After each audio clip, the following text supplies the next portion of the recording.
Villagers need lumber for storage buildings, boats, and many other projects.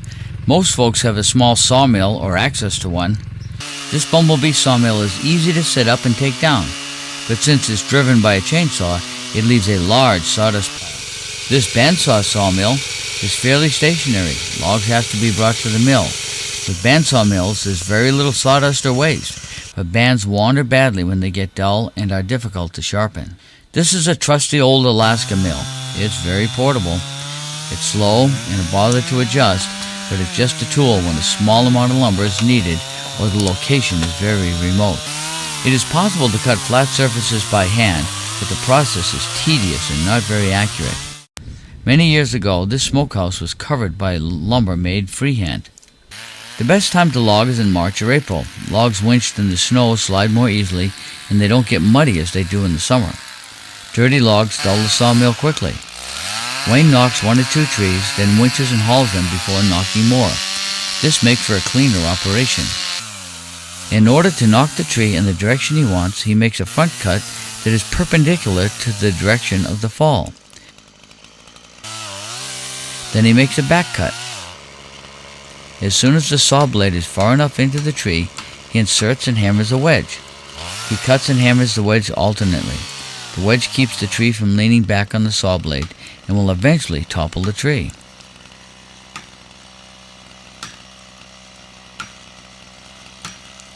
The wood left between the back cut and the front cut is called a hinge, as the tree will bend at this point. He's allowing the top of the tree enough time to respond to the tipping of the wedge.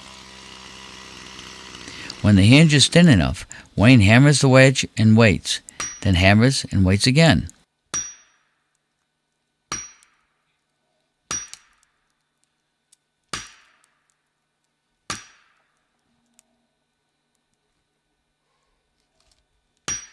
Finally, the tree agrees to go his direction. The hinge snaps and the tree comes down.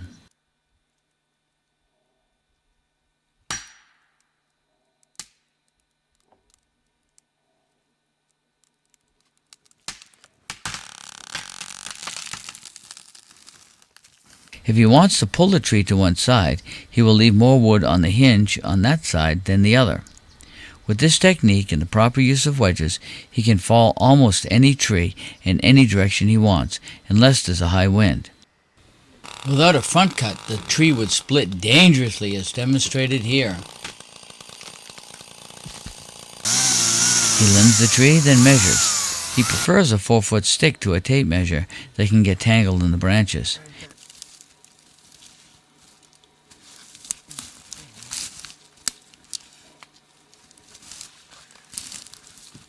He bucks the tree up into 12 and 16-foot logs. He attaches the cable to the log and brings the log within loading distance of the sled. The winch is slow but steady.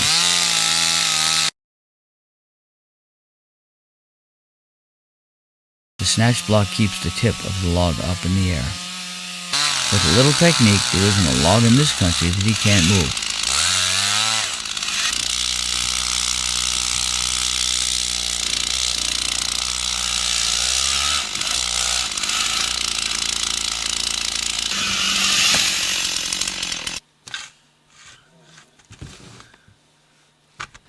He secures the log to the sled with 2 ratchet straps. As the trail is crooked and rather soft, he only hauls 1 log at a time. He's hauling the logs home so he can mill while the ice is running. Usually he mills out in the woods. Unloading is simple, and little by little his log pile grows. He's planning to make a storage building and put it upstairs on a little guest house. In a way, all sawmills are the same, and in a way, they're all different. Basically, the logger is turning round, tapered trees into rectangular boards. Wayne first centers the tree so the cant in the middle will be uniform. He slabs the outside. He flips the log so the flattened portion is down. He slabs the outside and the inside of the log. Starts to cut his lumber. He can cut 20 to 25 logs a day, so this pile won't take him more than 2 or 3 days to finish. This is the largest chainsaw made. Wayne has positioned remote oil and gas tanks so he doesn't have to fill it constantly. Here he's taking the bark off a D-log with the wood wizard. The wizard can peel even frozen logs. Long ago, peeling was a huge chore. The secret seems to be balancing the mill with the log supply, the lumber demand, and the equipment on hand. Freight costs on lumber make sawmills almost a necessity for people who like to build and expand. Besides saving money, the biggest advantage of having a sawmill is being able to cut lumber when needed, rather than placing an order and waiting weeks for arrival of the materials. Any changes or addition can easily be corrected by logging another day or two.